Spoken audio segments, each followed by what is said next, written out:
खबर उन्नाव से है, जहां समाजवादी पार्टी के राष्ट्रीय अध्यक्ष अखिलेश यादव के खिलाफ मुस्लिम समुदाय के लोगों में गहरा आक्रोश व्यक्त हो रहा है। उन्नाव के जमा मस्जिद गंज शहीदा कब्रिस्तान के पास उनका पुतला दहन कर विरोध प्रदर्शन किया। इस मौके पर इंडियन यूनियन मुस्लिम लीग के जिलाध्यक्ष मोहम्मद अहमद के नेतृत्व में बड़ी संख्या में लोग एकत्रित हुए और जमकर नारेबाजी की।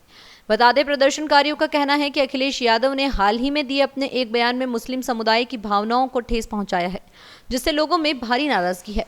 मोहम्मद अहमद ने मीडिया से बातचीत करते हुए कहा कि समाजवादी पार्टी ने हमेशा मुस्लिम वोट लेकर सिर्फ सत्ता हासिल की है, लेकिन उनके हक में कभी कोई ठोस कदम नहीं उठाया।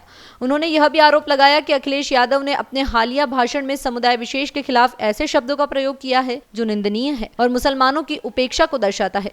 उन्होंने कहा, हम अखिलेश यादव के उस बयान की घोर निंदा करते हैं जिसमें उन्होंने मुसलमानों की बात को नजरअंदाज किया और उन्हें केवल वोट बैंक की तरह इस्तेमाल करने का संकेत दिया।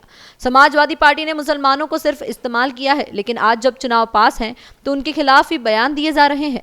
प्रदर्शन के दौरान स्थानीय लोगों ने हाथों में बैनर और पोस्टर लेकर अखिलेश यादव के खिलाफ नारे लगाए और समाजवादी पार्टी की नीतियों की आलोचना की। देखिए, पुतला इसलिए फूंका गया है कि जो समाजवादी पार्टी ने अपनी मानसिकता का प्रदर्शन किया है, ठीक है, उसकी मानसिकता तो सभी लोग परिचित हैं, लेकिन इस बार उसकी मानसिकता बहुत ही निचले स्तर पर चली गई है, जिसका सब लोगों ने विरोध किया है, ठीक है। और आप जानते होंगे, आप भी परिचित होंगे कि माननीय ब्रजेश पाठक जी जो मुख्यमंत्री हैं, ठीक है, उन्होंने ज़मीनी स्तर से स्ट्रगल किया है, ना कि वो कोई इस तरीके से जो उनके बारे में कही जा रही चीज़ें बहुत ही निचले स्तर की कही जा रही हैं, ठीक है। आदमी का मतलब जो मतभेद होते हैं, पार्टी के मतभेद होते हैं, उनको उतने ही स्तर तक रखना चाहिए। इतने नीचे तक स्तर पे जाने का मतलब ही नहीं है। इसका विरोध करके हम लोगों ने जो राष्ट्रीय अध्यक्ष हैं, ठीक है, उनका पुतला फूंका है। मुस्लिम समाज ने इसलिए पुतला फूंका है, जिस तरीके से उन्होंने ब्रजेश पाठक के लिए डीएनए की बात कही है और जो उसमें दो अल्फाज जो गंदे कहे, दिल्ली का हम नाम नहीं लेंगे कि ये गंदी बात है, कलकत्ता का दिल्ली का हवाला दिया है, उसका मतलब ये हुआ।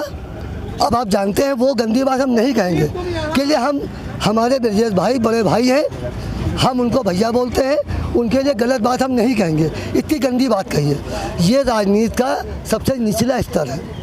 राजनीति में मुद्दों का बैर होता है, घरेलू हमला नहीं होता है। ये घरेलू हमला है, इसलिए हमने निंदा किया है। आपने खुद देखा होगा, ब्रजेश पाठक ने लखनऊ ईदगाह में बराबर जाते हैं। उन्नाव में जब थे, उन्नाव की ईदगाह में जाते थे। मुस्लिम समाज के लिए उन्होंने बड़े बड़े काम किए, चाहे वो ईदगाह का मसला हो, चाहे वो कब्रिस्तान का मसला हो, चाहे वो मुस्लिम तमाम आपके कब्रिस्तानों का मसला हो। वो कभी मुस्लिम के ख़िलाफ़ नहीं बोले और उन्होंने सद्भाव की बात किया है। तो यहाँ पर जो उनकी जो लैंग्वेज थी, जो गंदी लैंग्वेज थी, जिसका हम नाम नहीं लेंगे, उसके लिए हम आपके विरोध में, मुस्लिम समाज ज़्यादा विरोध में है।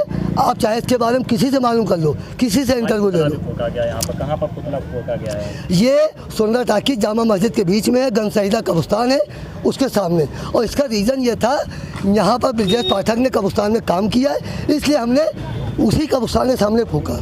जन जागरण संदेश के लिए धीरज तिवारी की रिपोर्ट।